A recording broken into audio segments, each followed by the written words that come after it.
We are April and Scott, creators of naughtygym.com, and this is The Naughty Gym Show. For years, we've been fitness and nutrition coaches to thousands of people through our commercial gyms and online platform. We've also spent nearly a decade in an ever-evolving open relationship. This show brings together two of our biggest passions, fitness and sex positivity.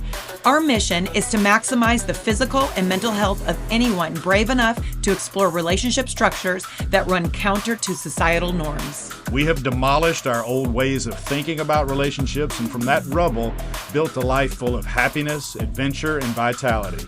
And now we want to help you do the same. So hop on the treadmill, start the show, and let us teach you how to never stop playing. Welcome back to the Naughty Gym Show. I am your host, April, and this is my co-host, Santa's naughtiest little elf, Scott. Okay, great. I think these are getting worse and worse. Well, you're all Christmassy today, so it's super cute. I am. I have my Darth Vader Grinch shirt on and my Naughty Gym hat. Yeah, our new Naughty Gym hats. Look how cute that is. So you can go to naughtygym.com and click on apparel, and we've got a bunch of new merchandise, new shirts like this, Never Stop Playing, which is our tagline, crop top. Super cute. It's probably a little bit big. This is a large. I should probably have gotten a smaller size. Extra small, maybe. Yeah. But we have, I actually designed it. So if you don't like it, you can fuck right off. No, just kidding.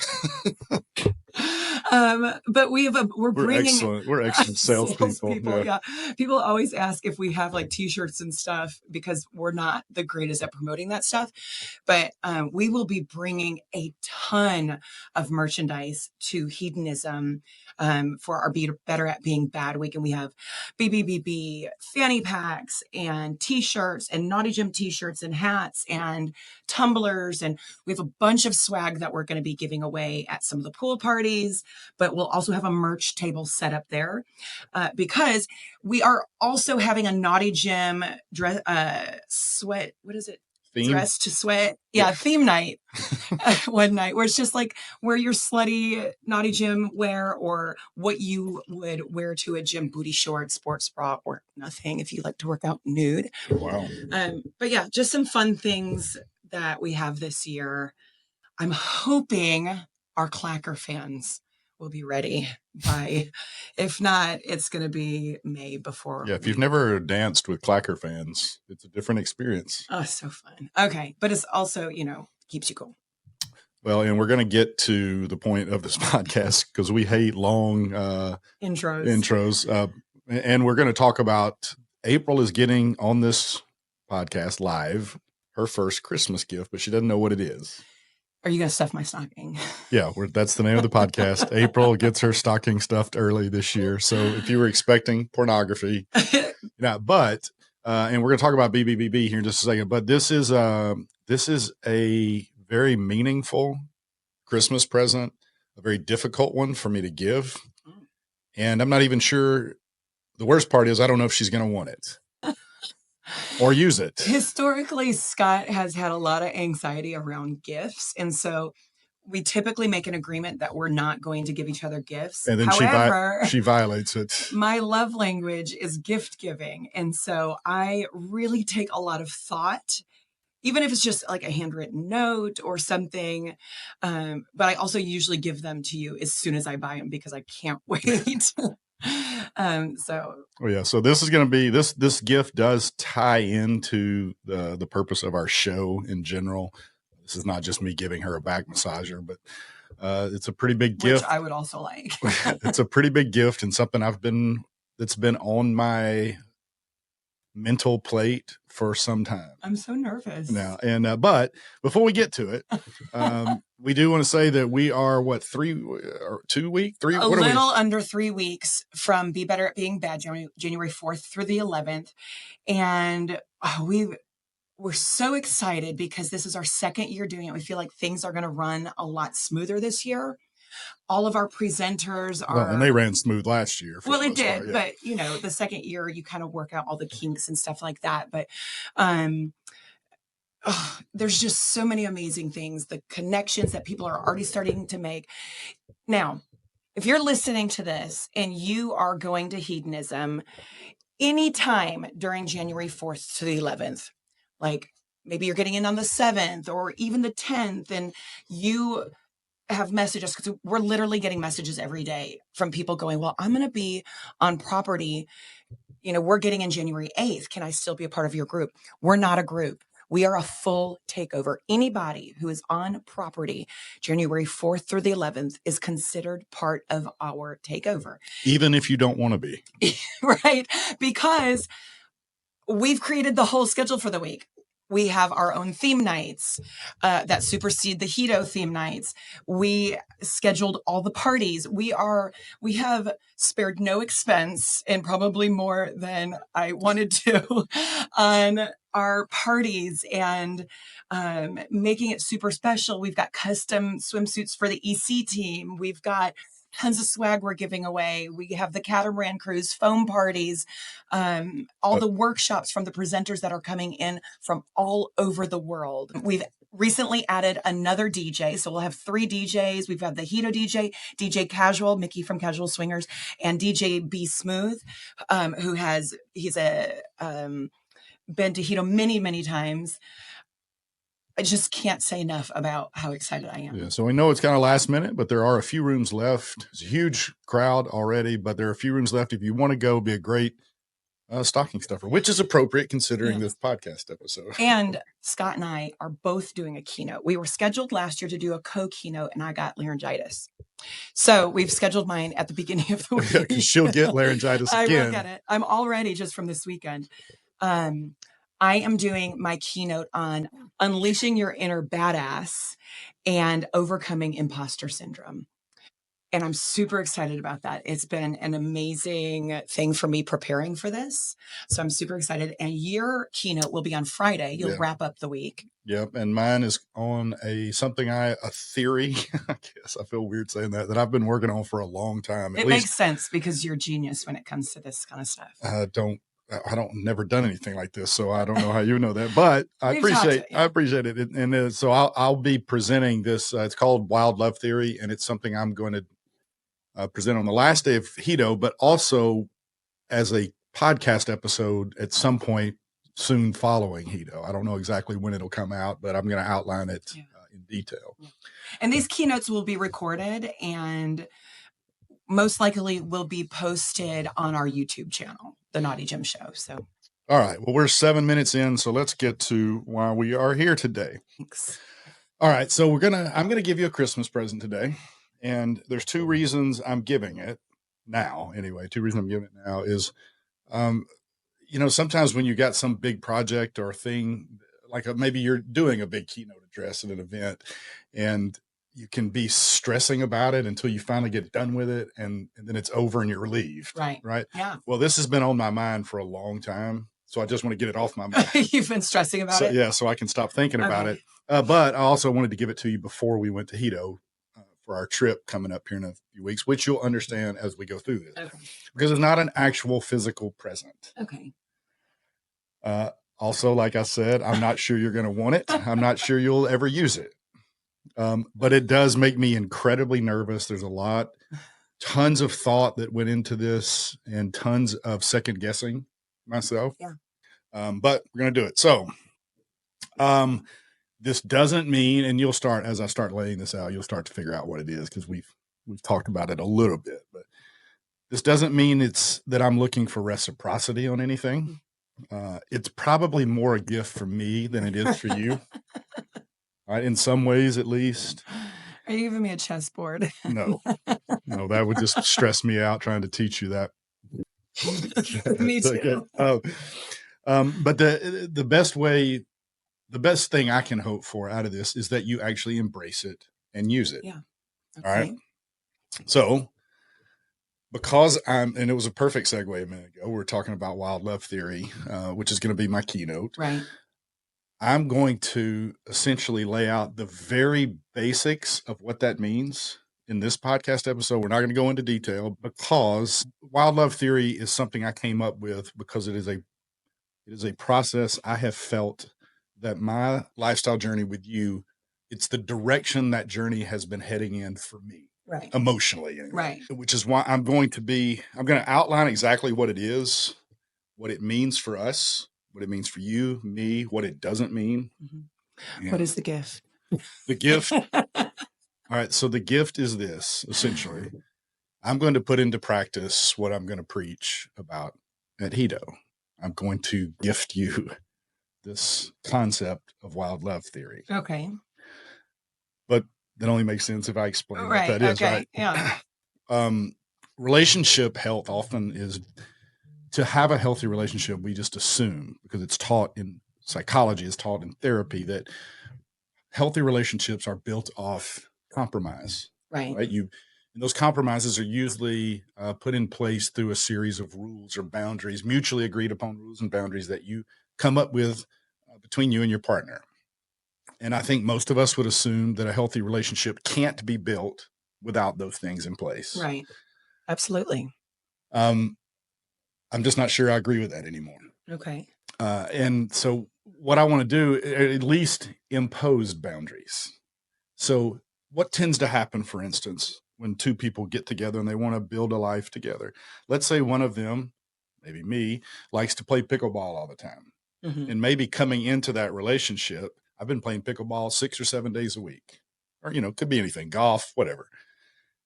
And then as a compromise, as you start working through what your couple boundaries are going to be, or couple, throuple, whatever you are, you say, well, look, I think I'm going to start to develop some issues if you're gone every day golfing, right, playing pickleball. Sure. And maybe we come to the agreement that, okay, it's just going to be 3 days a week. And that's what we agree on, or 2 days or whatever. That is a concession that the pickleball player is making in order to protect and feel like they're doing what they're supposed to do to get into this healthy relationship. Mm-hmm. That isn't what I would be calling an imposed boundary, because probably that's not something you would prefer as the person who loves pickleball or whatever your hobby is. You would like to not have to give up doing that as much, right, potentially. Or you would at least like that to be your decision and not an imposed decision. Sure. Now, and by the way, we're not going to go through this. There's a lot of problems with this theory. A lot of nuance. A lot of nuance and a lot of questions you can ask. Well, what do you mean? What if? Right. And we won't be answering all of those today. And there are a lot of genuine questions and concerns. Save that for the keynote. Yeah, I'm going to save that for the keynote. But I don't know that in the perfect situation, the right situation, that type of thing is all that necessary, or at least it should be a goal to not have to use too many of those boundaries or rules, and maybe none of those. Mm-hmm. So that's where I came up with wild love theory. There's a lot of commonality between wild love theory and relationship anarchy. That's what I was just going to ask. Yeah, no, but it is different, because relationship anarchy, the primary difference is relationship anarchy is very anti-hierarchy. Right.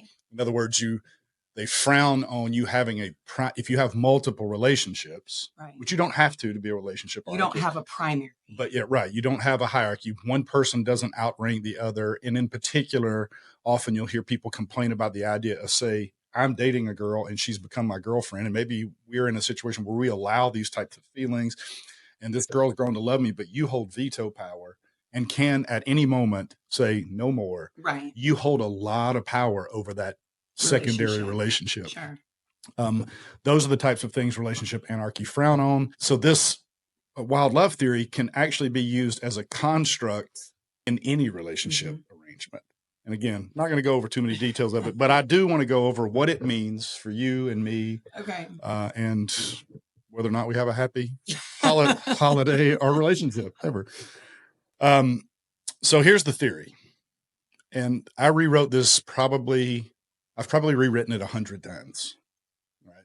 Okay, let's go. So it's the theory itself is very simple. It's imposed relational boundaries prevent maximal relational happiness. Right. Now, this is exactly the same as I presented this theory to you the other day. Right. And we had a fantastic conversation about it, because initially I was going to be surprising you with this. Right. I didn't want you to know anything about it until you heard it with everybody else at Hedo, so that I could get your unvarnished opinion on how the keynote went.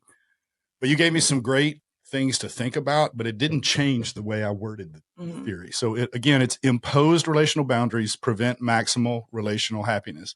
Now, by that, there's some important things here. Imposed relational boundaries mean a boundary put in place by one partner that essentially restricts or limits some type of activity by the other partner. Right. The pickleball example is just one, but it could be anything that makes that other partner feel safe.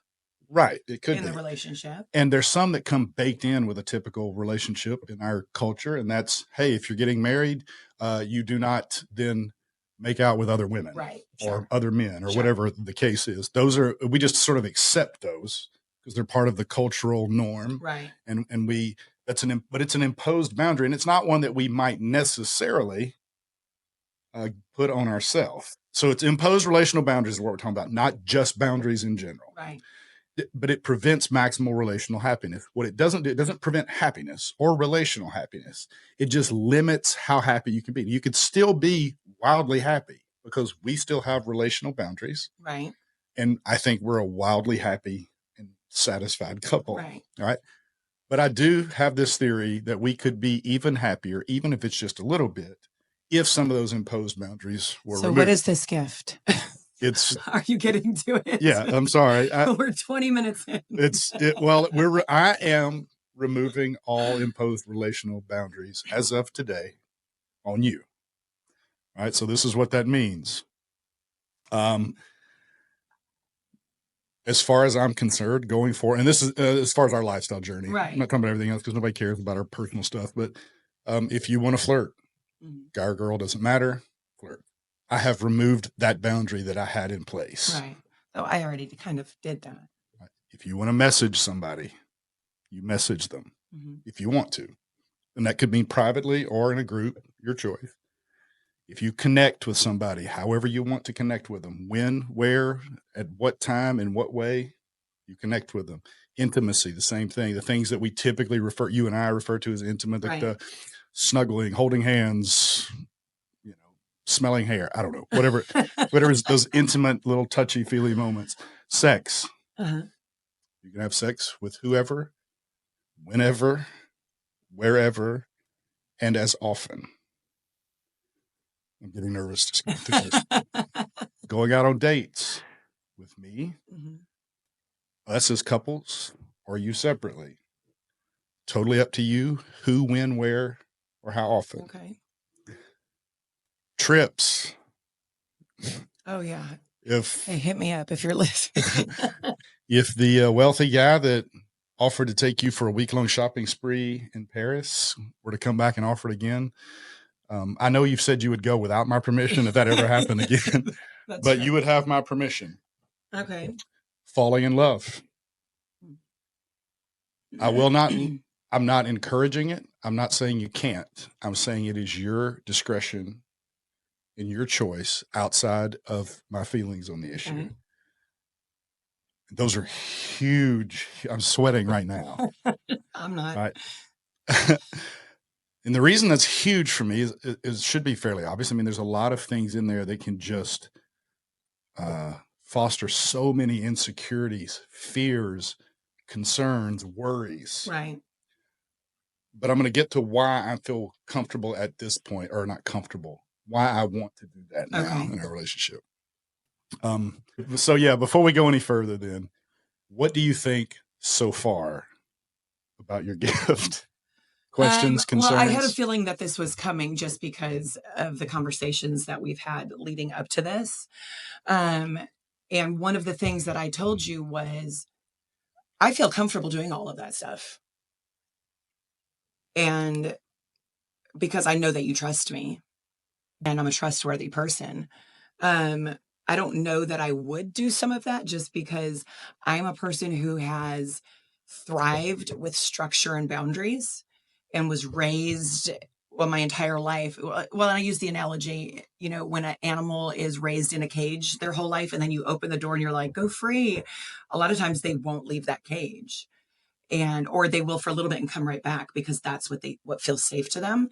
And so I think I'm still there in my own journey where I like to have guardrails, even if they're self-imposed. And most of the time, to be honest, my boundaries are self-imposed because a lot of times we've gone to places and you're like, I want you to feel free to do whatever you want to tonight. And I'm like, I know you do. Yeah, right. Yeah, a lot of these boundaries may have already been removed Right. in a sense, like you say, but some of them definitely have not. Right. Does it excite you to hear me remove those boundaries? I think it doesn't necessarily excite me for me, because I know, but it excites me for you. Why? Because I feel like that's been a lot of growth that you've been doing, self-growth that you've been doing, to get to that place where you can say and offer that. Yeah, it's still not easy, but we've done so many things over the course of our 9 or 10 years, whatever it's been in the lifestyle. And there's almost never been a point where a type of thing that we tried turned out to be a negative. Now, sometimes individual instances of a type of thing went poorly. Yeah.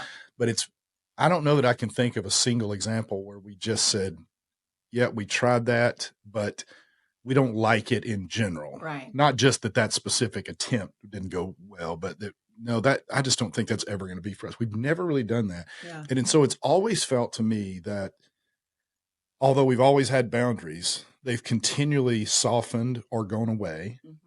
And it just seems like we're moving towards this, at a minimum, very few boundary relationships, which we may already be there. Yeah. And I keep wondering to myself, well, why do I continue to hold on to certain ones of these, certain particular boundaries? And I can't think of a single one that I can't rationalize as an actual insecurity on my part. Right. None of the boundaries seem to be in place because they inherently should be, in the sense that all relationships should have this boundary. Right. They're just a boundary that should be in place for me and you right now, or at that time, because it was protecting us, or we weren't ready to remove that boundary. Right. Well, if that's the case, if the boundary is just an insecurity of mine, then I feel like I would be a better person and could grant you even more autonomy, mm-hmm. and then actually make it possible for you to have an even more fulfilling life, assuming I can get to the point where I can enjoy that with you. Right. So it's a mutually agreed upon thing. Yeah. Right. At this point, there is not reciprocity. Well, I'm getting to that. Yeah. Okay. Well, do you want me to keep moving on? Oh, yeah. Okay. All right. So the next part, I was going to outline the reasons I was doing this, or how it would positively benefit me.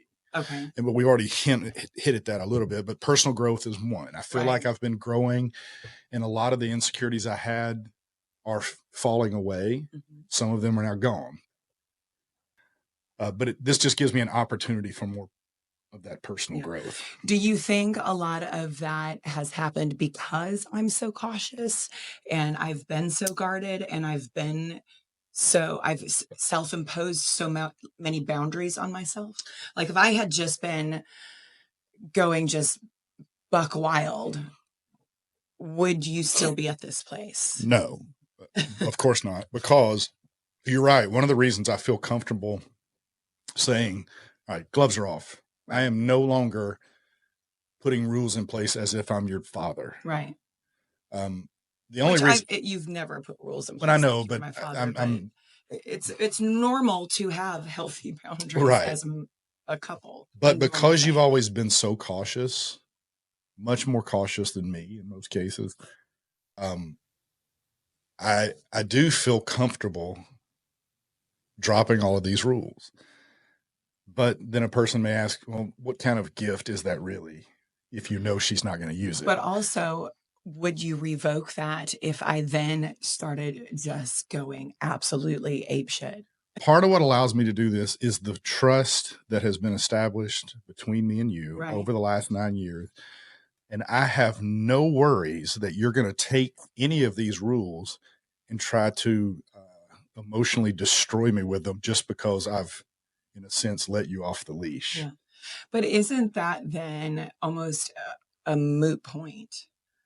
Like you're telling me I can have no boundaries, knowing that I also have these self-imposed boundaries that still keep me within the confines of those boundaries you had for me.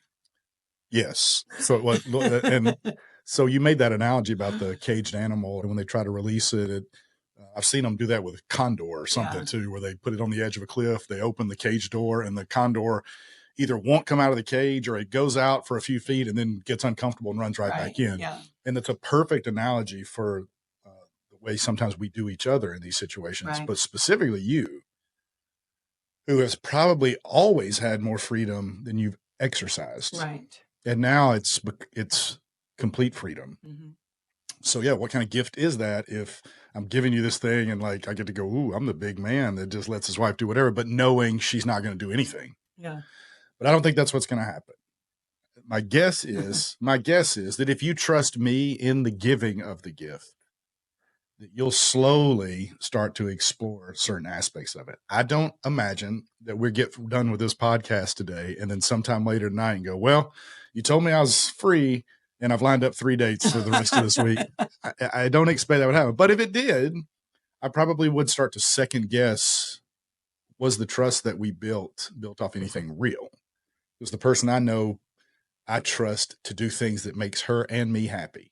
If you take this view of things, it really highlights the necessity of understanding your partner and picking the right person. Because if you picked the type of person who would abuse this privilege or use it in a way that might be problematic, well, then that person probably wasn't the right person for you to begin with. But what defines problematic? If you know that I'm going to act the same way I've always acted, then that's not really a gift. That's just you saying, continue acting the same way you've always acted. Well, I'm not saying that. I actually would want you to act differently, more free, because one of the things that has always concerned me, and we had a conversation about this over the weekend, is that because you're so I don't know if tentative is the right word. You tell me if I'm using an appropriate word here, but slow, you move incredibly slowly. I'm cautious. Cautious. Yeah. Good word. At times it's almost felt like, or I didn't really think this, but I just wanted to be sure. And that's why we had this conversation the other night. Am I pushing you into a lifestyle you really enjoy? Mm-hmm. Because you don't take advantage of as many opportunities as you have, right? But that's your caution again, and your prerogative. Yeah, my big concern is if she's this cautious, is it one of those things that is a sign that she's not really enjoying this non-monogamous lifestyle? I didn't think that was the case, but you don't want to be that guy that comes back down 5 years from now, we're having a huge blowout fight, and you go, look, I've been giving you all the signals all these years that I didn't love what part of this trust is that you trust that I am being truthful with you. I wouldn't, first of all, no one's pushing me into anything I don't want to do. I think you know that. Yeah. Well, so yeah, you're right. If it's a gift you don't use, it's not much of a gift at all. If the person opens the cage to the newly freed condor and it won't leave the cage, has anything really changed? Right. I mean, the bird has the option to go free, but if it doesn't use it, and if the person letting the bird go free knows it's not going to use it, big deal, right? So my hope is that you will continue to think about the gift, the removal of the boundaries, and when the moment presents itself, I don't know, maybe we're at an event we've hosted and a guy that you've had your eye on approaches you in a hallway and I'm not around and we haven't discussed this. And he asks if you can make out, and you will decide in that moment, instead of coming to check in with me, which would be our current position, that if you want to, you do, because it's something you want to do. Because I'm at a point where I believe in you and us enough that I don't think you're going to do anything that would be inherently hurtful. Now, it may hurt in the moment. There's things that you've done the exact same thing in 2 different situations before. And one, depending on my mood, I love it in one situation and get mad at you in the other. And you've done the same to me. But I think if you'll continue to take baby steps and enjoy the freedom, that eventually you'll be more comfortable taking bigger and bigger steps. Maybe. All right. So that's the goal with you. Now, I do believe that if you start making some of those steps, that it will flare up insecurities again. Of course. For me. Of course. Well, any new step that you take typically has that possibility. On both sides. Well, right. But we've both, the reason you've gotten to this place and the reason that we're in this place is because we've both continued to do work on ourselves and that internal growth.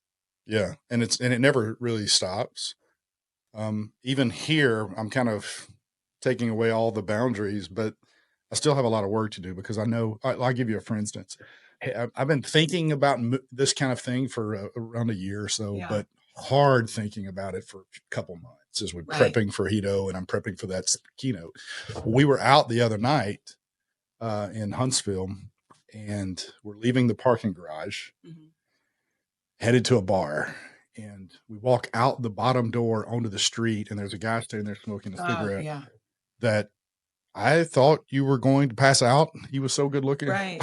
Yeah, he looked. I think I actually said, what in the Hallmark Christmas movie is that? Yeah. He was so gorgeous. And so immediately it is rare for me to have that reaction with guys. Yeah. I haven't seen that. He was just a handful of times. Tall, dark, and handsome. And the way you reacted, I instantly started thinking, all right, what would this situation be any different if I had already removed all our relational boundaries? Would she have gone back and talked to him? And if so, what would I have done? Would I have continued? Probably wouldn't have, honestly. But the point of bringing this up is I got nervous or insecure when you said he was good looking, thinking about what that might look like after I've given you this gift down the road. Would she have pursued that? And would I have been able to deal with it?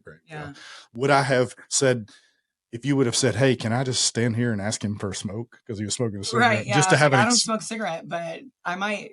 Yeah. Just to have a reason to stay there and talk to him. And would I have been willing to walk on to the bar and leave you there? Yeah. And I could tell it was, stirring up feelings. Well, then later at that bar we went to, there was another real tall, good looking guy in there that you pointed out. Yeah. And this was a place where we didn't really know that many people. Right. And so I got to thinking, all right, what if she went and talked to him and just kind of left me over here? I'm now by myself. How would I feel about that? And that one actually stirred up more. I don't know if insecurities are the right word, but just jealousy in the sense that I wouldn't have anything to do and you'd be over there talking to this good looking guy. Well, and here's the thing. I wouldn't have done that because that's rude. I was on a date with you. I mean, that's the thing. I wouldn't go out with one of my girlfriends and then see a guy and leave her by herself to go, because that's just a rude thing to do. Well, but you almost kind of sort of did that at one of our events when you talked to that other guy. Admittedly, that was rude. We worked through that. I would never do that again. I've said that. So yes, I have done that before. And I was out of line. Yeah, but I don't think you were out of line having the conversation with him. No, but how I handled that was totally rude. You were engaged with other people, though, so I would never just leave you by yourself at the bar. Well, and that's true. That's a completely different. Well, right, but set of circumstances. Yeah, I don't think that you would just leave me stranded. I mean, I wouldn't think that I would have a problem if you just went over and introduced yourself and 5 minutes later came back with a phone number. Right. But those are the kind of things I was thinking. Like, how would I handle that? Could I? Would my insecurities be too big and get the best of me? Yeah. What are the risks that if we do this, I'm going to end up regretting it and wanting to, re-implement boundaries? And so one of the things I want to do is for our members that hear this or for any listeners that come to our events to just if you get the feeling that you're hearing, I'm going back on my word, I want to be held accountable. Because because they're not going to see me doing shit. But that's just it. You have to try to, because I'm not freeing you to do things you don't. Well, here's the thing. I've never, we took that year off of play so that I could make sure I trusted my yes and I trusted my no. I'm not doing anything I don't want to do, but I'm also already doing the things I want to do. I can't remember a time we've been at an event that I wanted to do something, but I didn't because you had imposed a boundary on me. Well, I know, but there are times that and we've talked about this and you've admitted to some degree that there are times that you don't do a thing because you're you're worried that it might free me to do a thing, or well, that's maybe true. but Yeah. and so you sort of want that in that moment because you don't want me to do a thing. Well, because I have imposed boundaries on you, right? that I'm not removing. But that doesn't mean that you actually wanted to have to do the thing that you did or to not do a thing. Yeah. This is what I'm saying. In those moments, I want you to pursue your passion animalistically, and I'm not saying that means completely ignore me, because I don't think you would. Right. Because I think you love me. I think I Right. love you, that even in a situation where you go and pursue something that would have been against our relational boundary rules previously. Right. I don't think you're the person that would say, hey, Scott, I've met this guy. Uber home. Good luck. I don't know what to tell you, but I'm going to the hotel room with it. Now, you do have permission to do that. But one of the things that makes it comfortable that I think I can give this gift is I don't think you would do anything egregious. No, I wouldn't. I have imposed boundaries on you, though, because we have been in situations before where it wasn't malicious, but you have done things to lose my trust in some situations. Yes, right. But so I do and will continue to have imposed boundaries on you because that makes me feel safe and feel comfortable in these situations. But that is also one of the reasons why I also impose boundaries on myself, is because of that reciprocity. There are times where I'm like, if he sees me doing this, he may feel like, oh, she's really comfortable. She must be okay with me doing this too. Yes. And that has happened. Right. Probably many times. Right. Is my guess. But that is my shortcoming, not yours. There's no reason. And I thought that, even though a shortcoming is still a valid concern of mine. No, I'm saying it's a shortcoming of mine. Well, yeah, I am too. Oh, okay. But I'm saying that is why I keep self-imposed boundaries on me. I keep those boundaries so that you keep your boundaries. Right. Ultimately, I want equality. Right. I want us to not because I think that, oh, if you get this, I get that. Right. It's because I want to have earned your trust so substantially that putting a boundary on me feels unnecessary. Right. Now, I don't think I'm quite there with my level of trust with you yet. Right. That removing the boundaries, I think I can I can remove these boundaries because I feel like the inevitable things that are going to come up emotionally for me from this, if you decide to use any aspect of this gift, are things that I need to work through and are not faults of yours. Right. I think that the boundaries you have in place for me are similar, but I've given you reason to worry. Right. By overstepping my boundaries a couple of times. Right. So I'm not asking for reciprocity. I need to do this for me. Whether you accept it and use it is up to you. All right. But my hope is that you will, at least in small steps, to see how it goes from time to time. Otherwise, your Christmas sucks this year because you're not getting much else. And that's different from when. I'm just kidding. I'm kidding. I am usually terrible at giving gifts. All right. So what are your thoughts? No, I mean, I really am. I think more proud for you that you've gotten to this place, because I know you've done a lot of work for this. I am comfortable with where I am in my lifestyle journey. I don't feel like I'm missing out on anything. I don't feel like I'm lacking in any way at the moment. Now, a month from now, when our schedule slows down, maybe that will change. But I'm 100% happy with the boundaries that I have self-imposed. I am 100% happy with the boundaries I've imposed on you. Sometimes I'm not happy with the lack of boundaries you self-impose.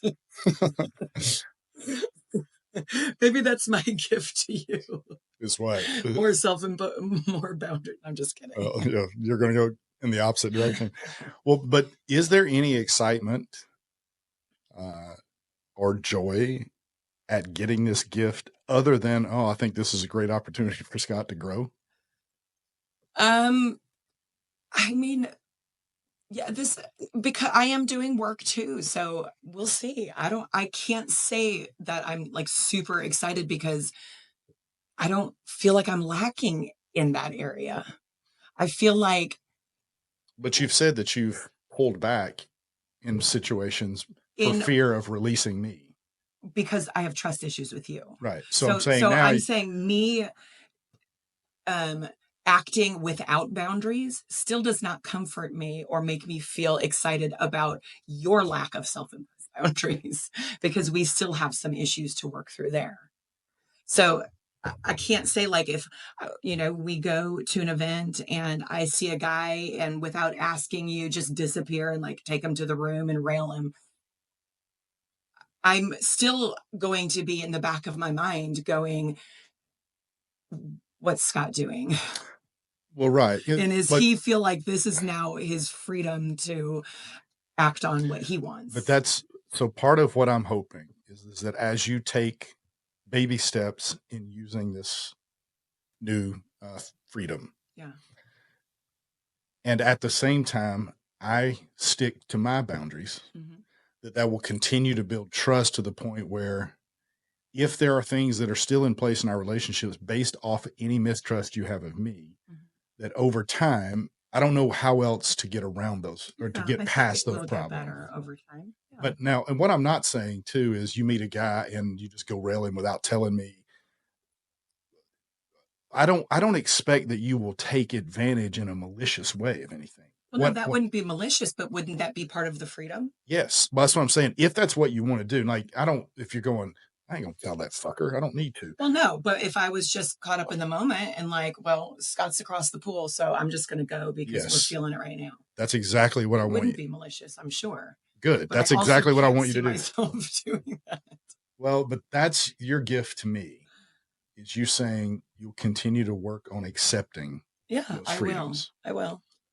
And I have been. I feel like I've grown so much especially this year. I've grown a lot and we've talked so much about that. But I'm not there yet. Yeah, no, I know that. And yes, you're right. I sort of keep feeling like over the past 2 or 3 months that we've been getting through some things, and we've never had any major issues. No. So we keep talking about these boundaries and issues and trust things. It's been 99% super happy for us.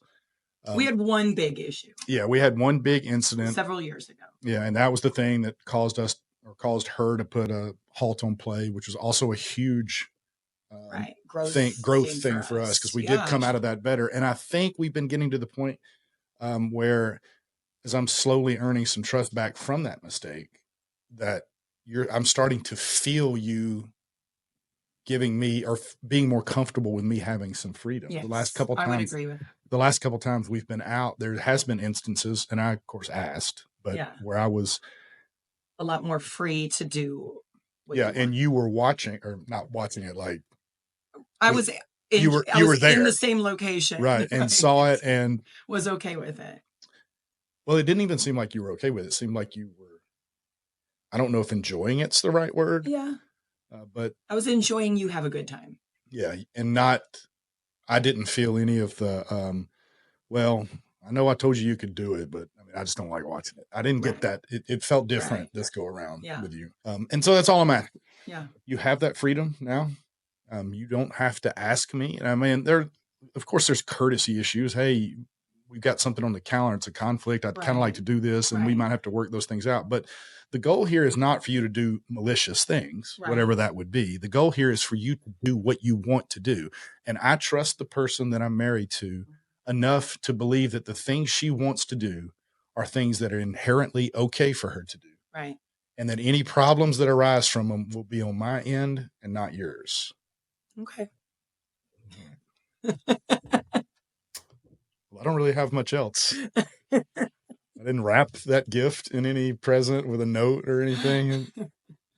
And I just feel like maybe this is not something you're super happy about. I don't know. No, it's not that. And I am maybe indifferent to it because like I said earlier, as far as I'm concerned, is on my side, I am excited that you have done the work to get to this point. But it feels like I've already been given that most times. And like I said earlier, I'll say it again, when we go to an event, most of the time you preface that event with, I want you to be free to do what you want to do. Like, have fun. I want you to flirt. If you want to kiss somebody, kiss somebody. If you want to. And so I feel like those boundaries had already been released At in a least some of sense. them. Yeah. And I can't recall even this year that there was something I wanted to do that I didn't do. But yeah, but I keep going back to sometimes the thing you want to do is something that you want to do in order to not give me the idea that I can do the same. Well, and that will be that's going to still be there. That's going to be work I have to do. Right. And I will do that work. I'm continuing to do that. But what I'm saying is that isn't the thing that you actually want to do. It's the thing that you need to do to keep the mental protection in place. Right. But the thing you would want to do is that actual thing. Right. But you're not going to because of the freedom you perceive it gives me. Right. So that's the thing I'm talking about. I want to fix. Yeah. I want you to be able to shut the relational fear part of the brain off and react like you're in the wild. Yeah. This is the thing I want to do if I'm going to do it. I mean, with therapy and work and the things that, we're doing, but it'll be a process. And I am thankful for where we're at in our lifestyle journey, where we're at in our relationship, just in general. Take the lifestyle out of it. I am 100% happy with where we're at as a couple, as partners. That is a gift because most people can't say that. I appreciate you doing this work. I appreciate you offering that to me. And we'll see. I mean, who knows what 2025 will bring. We'll both continue to do the work. We'll both continue to, Well, you bring up 2025. 2024, April was the year of April being a butt slut. That didn't happen. Totally failed on that. I gave up on that. So 2025 is the year of Wild April. Wild Love April. Wild Love April, yeah. So I do love people pretty wildly. We can't fail 2 years in a row. Oh, I won't fail. Even if I keep doing what I'm doing right now, it's not a failure. See, I would think next year, in some ways on December, whatever date is today, the 16th of 2025, I'm still in the same place. I am 100% happy today. I cannot think of anything that I'm lacking in my lifestyle journey, anything that I want that I don't have. Well, this isn't other than someone to take me on a shopping trip. Well, but to say that you're not lacking, I understand that because I feel the same way. But that's the same kind of thing people ask when you get in the lifestyle in general. What is your relationship missing that you have to go looking for sex for somebody else? And I don't think our relationship is lacking in that sense. But I do think if there are things that you would like to be able to do and you pull your punches because of me, that you're not comfortable with me doing those yet, that is a thing that you would like to do. You're just not doing it. Right. That's the freedom I want you to start tiptoeing towards. Oh, yeah. I mean, that's always been the goal. Okay. Well, so we're going to wrap this up. This is something we'll go over. There's a lot to this. And I realize that if you're just listening to this thinking, oh my God, this is a train wreck waiting to happen. What about this? What about that? What about that? I may not have thought of every potential thing you're thinking about as problematic, but I've thought about this a lot. And if you have questions, I'd love to hear them to help continue to refine this theory. Because April and I had a long conversation about the theory itself a few days ago, and it was one of the best back and forth conversations we've ever had. So I really value people's input.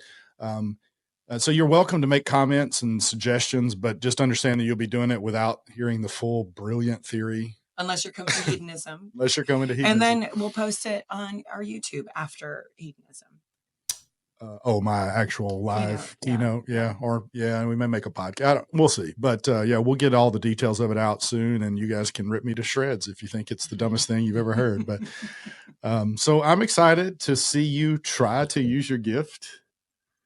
And maybe could you make a commitment to trying to exercise your one animalistic act while we're at Hedo. I know. I will not make that proud because when I'm at Stress Hedo, you out. I'm working. Yeah. Okay. Well, that's true. Yeah. But I also don't want people like, hey, Scott said you're free to do whatever you want. Meet me in my room. And I'd be like, oh, Jesus Christ. If you're going to Hedo, please abuse this and Please come up. do not harass me. Yeah, just harass her all week long. Yeah, that's a good way to not get what you want. Okay. We are, like we said at the beginning of this, just under 3 weeks away from Be Better at Being Bad week, January 4th through the 11th. There are still a few rooms left. If you want to join us, you book at hedonism.com. And then we will be back at Hedo March 8th through the 15th for Hedonism Spring Breakers X. Is that right? Yeah, HSBX. Swing Breaker X. Hedo Swing Breakers X. Right. Yeah. And then we will be back again March 29th through April 5th for Casual Swinger Week. We have our Purple Party in Dallas as our LGBTQ circuit party that we're sponsoring May 1st through the 5th. And then we will be at our El Salvador takeover May 7th through the 12th. And then possibly in Miami with Libertine Events. Yeah. May 18th. 16th. I'll have to look at those dates. But first half of the year. We have a very busy first quarter of 2025. So yeah, I'll have plenty of opportunities to see if I can use this gift. Yeah. Well, the El Salvador trip in May is sold out, but we're always taking names on the waiting list, and we've actually filled a room from that waiting list. So, if you're interested in going on that, just all you got to do is reach out to us. We'll put your name, email address on the waiting list. Same for our holidays event in the Smoky Mountains. Sold out, but we're taking names for the what do you call it? Waitlist. Yeah, waitlist. That's November 1st through the 5th of next year, 2025, holidays in the Smoky Mountains. So reach out to us if you're interested in that, because it's booked, but it's a long time away. So somebody may have to drop out, and that's what the waitlist is for. So, all right, guys, have a happy holiday, and remember to never stop playing.